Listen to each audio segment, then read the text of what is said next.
দেশরত্ন, এত এত রত্ন, এত এত উপাধি, একটা সুস্থ নির্বাচন দিতে কলিজা কাঁপে কেন?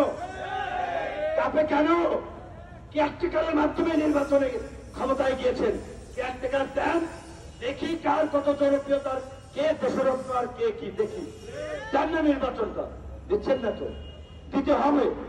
এই দেশের ছাত্র যুবক তরুণরা যখন নয়া বিপ্লবের জন্য রক্ত দেওয়ার জন্য যেদিন গণভবন এবং বঙ্গভবন অভিমুখে যাত্রা শুরু করবে, সেই দিন আপনাদেরকে সারেন্ডার করতেই হবে জনগণের কাছে।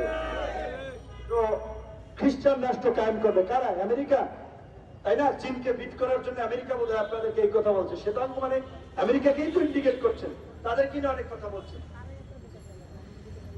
তাহলে আপনার ছেলের বউ খ্রিস্টান, এখানে অনেক কিছু বলেছে ইহুদি। এমনকি আমাদের শেখ রেহানা আপার মেয়ে কি বিয়ে করছে আপনারা গুগলে সার্চ দেন, আমি বলতে চাই না, আমি বললাম দোষ হইতে পারে।